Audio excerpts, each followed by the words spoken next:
Welcome back to my channel. আশা করি প্রত্যেকে ভালো আছেন। আজকে আমি আপনাদেরকে একটা মগা রাজবাহিনী দেব। রাজবাহিনী অনেক রকমের হয়, সুল্লামাটি রাজবাহিনী, মগ রাজবাহিনী, তারপর কুফরি রাজবাহিনী, অনেক ধরনের রাজবাহিনী হয়। তো রাজবাহিনী মূলত হচ্ছে কেন প্রয়োগ করা হয় এটা আগে আপনাকে বুঝতে হবে। রাজবাহিনী এটা হচ্ছে সকল কাজের কাজই, এক কথায় সকল কাজ করা যায় একটা জিনিস দ্বারা। অনেকে দেখবেন আংটি ব্যবহার করে, গলায় লকেট ব্যবহার করে, সেই লকেটের মধ্যে কোনো কিছু খোদাই করা থাকে। বিষয়টা কি? তো যারা রাজবাহিনীর মর্ম বুঝে গেছে একবার, তার আর সেকেন্ড কিছু লাগে না। ঠিক আছে, একটা রাজবাহিনীর সাথে থাকা মানে মনে করেন আপনি সব কিছুই পাবেন।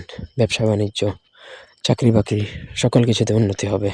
আপনার সংসারে অশান্তি থাকবে না, টাকা পয়সা আপনার ভরপুর থাকবে, রোগবালাই থেকে আপনি হেফাজতে থাকবেন অনেকাংশে। তারপর হচ্ছে আপনার ঘর বাড়িতে কোনো ধরনের জাদুটনা প্রবেশ করতে পারবেন না, বান জাদুটনা থেকে আপনি হেফাজত থাকবেন।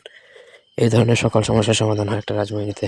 তো এই রাজবাহিনীটা যদি আপনি আমাদের থেকে নিতে চান বা ব্যক্তিগত যে কোনো কাজ করাতে চান, স্ক্রিনে দেওয়া নাম্বারে সরাসরি ফোনে, হোয়াটসঅ্যাপে কিংবা ইমোতে যোগাযোগ করে যে কোনো কাজ করাতে পারেন, দেশে বা দেশের বাইরে থেকে।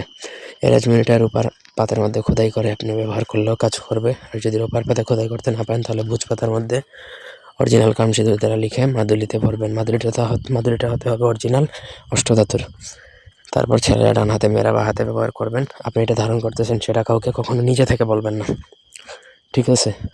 ধারণ করার পরে আপনি বুঝতে পারবেন যে এটার ফলাফল কী বা এটার রেজাল্ট কীরকম। আপনি জাস্ট অবাক হয়ে যাবেন এটা ধারণ করার পর, যে আসলে এটা কী, এত শক্তিশালী রাজবাহিনী এটা যে আপনার কল্পনার বাইরে। এই ছিল আজকের ভিডিও। ধন্যবাদ সবাইকে।